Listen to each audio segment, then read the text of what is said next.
Hi friends, డీంబా TV ప్రేక్షకులకు నమస్కారములు. ఈరోజు వెరీ ఇంట్రెస్టింగ్ ఇంటర్వ్యూ చేయబోతున్నాము. కిషన్పురాలోని అమృత చిల్డ్రన్స్ హాస్పిటల్ యజమాని MD paediatrics doctor Gundeti Ramesh గారితో చలికాలంలో చల్లని వాతావరణం వణికిస్తుంది, పరిసరాలు ఆహ్లాదకరంగా ఉంటాయి. ఈ కాలంలో ఆహ్లాదం మాటున జబ్బులు పొంచి ఉంటాయి. ఉదయాన్నే లేచి వాకింగ్ జాగింగ్ ఎక్కువగా చేస్తుంటారు. ముఖ్యంగా వృద్ధులు, చిన్నారులు, గర్భిణులు, బాలింతలు చలికాలంలో తగు జాగ్రత్తలు తీసుకోవడం మంచిదని వైద్య నిపుణులు సూచిస్తున్నారు. రోజు రోజుకు పెరుగుతున్న చలి తీవ్రతతో శ్వాసకోశ వ్యాధులు ప్రబలే అవకాశం ఎక్కువగా ఉంటుందని హెచ్చరిస్తున్నారు. చలికాలంలో వృద్ధులు, చిన్నారులు బయట తిరగకపోవడం మంచిదని, తప్పనిసరి అయితే తలకు మఫ్లర్, మంకీ టోపీలు, ముఖానికి మాస్కులు ధరించి బయటకు రావడం మంచిదంటున్నారు. దీంతో పాటు వ్యక్తిగత పరిశుభ్రత ఎంతో ముఖ్యమో, పరిసరాల పరిశుభ్రత కూడా చాలా ముఖ్యమని చెప్తున్నారు. దోమలు వ్యాప్తి చెంది టైఫాయిడ్, డెంగ్యూ, చికెన్ గున్యా, మెదడువాపు, విషజ్వరాలు బారిన పడే ప్రమాదం ఉంటుందని, తాగునీటి విషయంలో ప్రజలు పలు జాగ్రత్తలు తీసుకోవాలని సూచిస్తున్నారు. కలుషిత నీరు తాగితే డయేరియా వ్యాపించే ప్రమాదం పరిణమిస్తుందని పేర్కొంటున్నారు. గాలి ద్వారా స్వైన్ ఫ్లూ వంటి ప్రమాదకరమైన వ్యాధులు సోకే అవకాశాలు ఉంటాయని తెలుపుతున్నారు. మనిషిలో వ్యాధి నిరోధక శక్తి తక్కువగా ఉన్న వారికి ఎక్కువగా జబ్బుల బారిన పడే అవకాశం ఉంటుందని, కాబట్టి పౌష్టికాహారం, రోగనిరోధక శక్తి పెంచే ఫుడ్ తీసుకోవాలని వైద్యులు సూచిస్తున్నారు.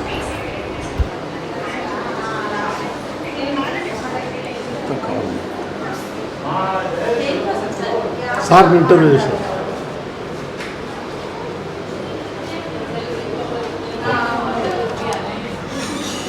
సార్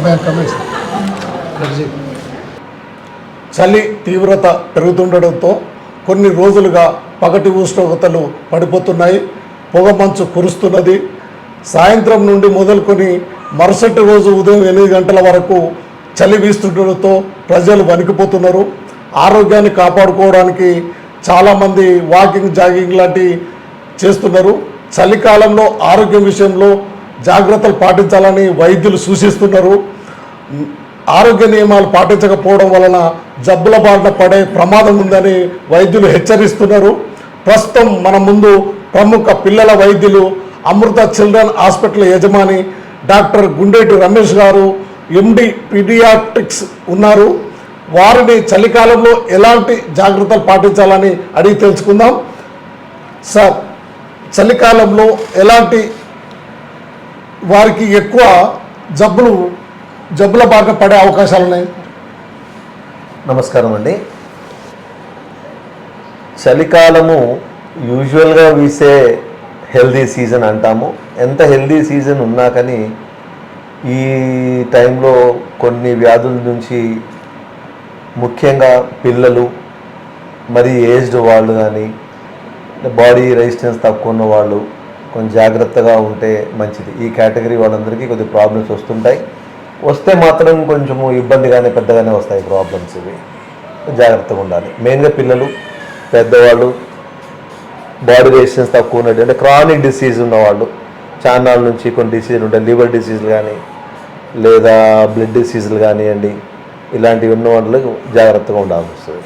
సార్, జాగింగ్, వాకింగ్ లాంటి వ్యాయామం చేసే వాళ్ళు ఏ టైంలో చేస్తే బాగుంటుంది ఈ సీజన్లో? అంటే చాలామంది అందరూ వేకోజాములో జాగింగ్, వాకింగ్ చేస్తుంటారు సార్. కానీ చలికాలంలో వాళ్ళు 8 తర్వాత చేయమంటారా, పొద్దుక్కిన తర్వాత చేయమంటారా? ఎప్పుడు చేస్తే బాగుంటుంది వాళ్ళకు, అంటే చలి బారిన పడకుండా ఉండడం కోసం? లేదండి, ఇప్పుడు జాగింగ్లు ఇవన్నీ, ఎక్సర్సైజ్లు ఇవన్నీ మార్నింగ్ టైమే చేయాలి. కానీ వాళ్ళ బాడీ దానికి తట్టుకొని ఉంటే మాత్రం morning is always better. Body తట్టుకోవట్లే, కొద్దిమందికి ఎర్లీ మార్నింగ్ రాగానే వాళ్ళకి కోల్డ్, స్నీజింగ్, తుమ్ములు, కొద్దిమందికి ఆస్తమా కూడా వస్తూ ఉంటాయి. అలాంటి వాళ్ళు కొంచెం జాగ్రత్త పాటించాలి. లేట్గా అయినా పర్వాలేదు, కానీ లేట్గా అంటే మళ్ళీ బాడీ డే అవర్ స్టార్ట్ అయిపోద్ది. కాబట్టి వాళ్ళకి ఏ విధంగా వాళ్ళ బాడీకి సహకరిస్తుందో దాన్ని బట్టి వాళ్ళు ప్లాన్ చేసుకోవాలి. అంటే పొద్దెక్కిన తర్వాత జాగింగ్ చేసుకోవచ్చు అని సూచిస్తారు. ఎలాంటి ఈవినింగ్ కూడా ప్రాబ్లం ఉంటుంది, వాళ్ళ బాడీని బట్టి చేసుకోవాల్సిందే. అంటే ఈ సీజన్లో సార్, సరే ప్రశాంతమైన సీజన్, మంచి వాతావరణ సీజన్ అని అనుకుంటాం, కానీ అంతే ఎక్కువ ప్రమాదం కూడా ఉంది. ఈ రోగనిరోధక శక్తి తక్కువ ఉన్న వాళ్ళు ఈ చలికాలంలో ఎక్కువ జాగ్రత్తలు తీసుకోవాలని అంటుంటారు. వాళ్ళు ఏ విధంగా జాగ్రత్త పడాలి సార్? అంటే ఏం లేదు, జాగ్రత్త అంటే వాతావరణం బయటి వెదర్కి ఎక్కువ ఎక్స్పోజ్ కావద్దు. ప్లస్ ఈ టైంలో కోల్డ్ కాఫ్లు ఎక్కువగా ఉంటాయి కాబట్టి గుంపులలో పోవద్దు. ఒకవేళ గుంపులో ఏదైనా అవసరం పడ్డా కానీ మాస్క్ ధరించుకోవడాలు, ఫుడ్ విషయంలో కూడా అలర్జిక్ ఫుడ్స్ కూడా దూరం ఉండడము, మెయిన్గా క్రౌడింగ్ ప్లేస్లలో తగ్గించుకుంటూ ఉండండి. మాస్క్ వేర్ చేసుకుంటే బెటర్గా ఉంటుంది సార్. అంటే ఈ మంకీ క్యాప్లు అవి అలాంటి అవన్నీ పెద్ద పని చేయండి. బ్లాంకెట్స్, మంకీ క్యాప్లన్నీ మన బాడీకి వెచ్చదనం కంఫర్ట్ ఇస్తే తప్పించి ఇన్ఫెక్షన్ నుంచి ఆపదు సార్. ఈ ఇన్ఫెక్షన్ అన్నీ వచ్చేది నోటి ద్వారా, ముక్కు ద్వారా లోపలికి వెళ్తాయి తప్పించి మనం మంకీ క్యాప్ చెవులు క్లోజ్ చేసిన మాత్రాన డిసీజ్ని అరికట్టలేము. అంటే ద్విచక్ర వాహనాల మీద పోయే వారికి ఎలాంటి సూచనలు సార్ ఈ చలికాలంలో? సేమ్ ఇదే కోల్డ్ ఎక్స్పోజరే, అంతే తప్పించి క్యాప్స్ అన్నీ మంకీ క్యాప్ ఇవన్నీ అంటే టెంపరేచర్ మెయింటెనెన్స్కి మన బాడీ కంఫర్ట్ కోసమే మంకీ క్యాప్లు సార్.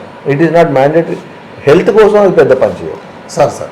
అంటే ఇప్పుడు ఈ బాలింతలు కానీ, చిన్నపిల్లలు కానీ, వృద్ధులు కానీ, వీళ్ళు ఎక్కువగా ఈ చలి బారి నుండి బయటపడాలంటే ఎలాంటి జాగ్రత్తలు తీసుకోవాలి? బయటికి రాకపోవడమే బెటరా, లేకపోతే అత్యవసర పనులు ఉంటేనే బయటికి రావాలన్నా, ఇట్లాంటివి? బయటికి రాకపోవడము ఆల్వేస్ గుడ్, కానీ రాకుండా ఉండలేరు. రాకుండా జాగ్రత్తలే, మాస్క్, పొల్యూషన్ ఉన్న ప్లేస్లోకి వెళ్ళకూడదు, మెయిన్గా గుంపులు వెళ్ళకూడదు. గుంపుల దగ్గరికి తక్కువగా చేస్తే డిసీజులు స్ప్రెడ్డింగ్ అనేది బాగా తగ్గుద్ది. అంటే బాలింతలు మరీ అంటే బాలింతలు కానివ్వండి, ఇప్పుడు కడుపుతో ఉన్న వాళ్ళు కానీ, ఈ వీటి ప్రమాదంలో పడితే లోపల ఉన్న పిండాలకి ఎలాంటి? డెఫినెట్గా ఈ ఇన్ఫెక్షన్స్ వైరల్ ఇన్ఫెక్షన్స్ కాబట్టి మదర్కి వచ్చినాయంటే ఆ వైరస్ బేబీకి కూడా సోకుద్ది సార్. సార్ మదర్కి ఇన్ఫెక్షన్ రాకూడదు అని అంటే, ప్రాబ్లం రాకూడదు అని అంటే బయటికి రాకపోవడమే ఉత్తమం. సార్ అలాగే ఈ వ్యాధులు ప్రబలకుండా, అంటే సరే సడితి ఇలాంటి ప్రబలకుండా ఉండాలంటే సాధారణంగా ప్రజలు ఎలాంటి జాగ్రత్తలు తీసుకోవాలి సార్? ఇది వ్యక్తిగత వ్యాధులు ప్రబలకుండా అంటే అందరికీ తెలిసిన విషయమే, శుభ్రత ఒకటి, మన ఇంటి పరిసర ప్రాంతాల శుభ్రత, కాలుష్య నివారణ, ప్లస్ ఇప్పుడు మనం మున్సిపాలిటీ నుంచి మనం వాళ్ళు చేస్తున్న దానికి మనందరం సహాయం చేయడము, ఇది ఏమంటాము పొడి చెత్త తడి చెత్త తీయడము, మన పరిసరాలు, మన వాడ, వీధి వాడ అన్ని శుభ్రంగా ఉంచుకుంటే దాదాపు సగం వరకు వ్యాధులు రాకుండా అవుతాయి. దీంట్లో ఇప్పుడున్న పరిస్థితుల్లో మాత్రం ఈ 1 to 2 monthsలో వచ్చే ఊపిరితిత్తుల వ్యాధులు, శ్వాసకోశ వ్యాధులు కొంతమంది బాగా తీవ్రంగా వస్తున్నాయి. ఉన్న వైరస్ కానివ్వండి, బ్యాక్టీరియా కానివ్వండి, కొంతమందిలో దాని తీవ్రత చాలా చూపిస్తుంది. అటువంటి పేషెంట్ చూస్తున్నాము, వాళ్ళని మేనేజ్ చేయడం కూడా చాలా కష్టపడాల్సి వస్తుంది. దాదాపుగా ఇటువంటి ఇన్ఫెక్షన్స్, జ్వరము, కోల్డ్, కాఫ్లు ఏమున్నా తొందరగా డాక్టర్ని సంప్రదించుకొని పరీక్షలు చేయించుకొని తొందరగా వ్యాధి నయం చేయించుకుంటే మంచిది. ముఖ్యంగా ఈ మంత్ మంచి న్యూమోనియాలు చూడట్లేదు, చాలా బ్యాడ్ న్యూమోనియాలు వస్తున్నాయి.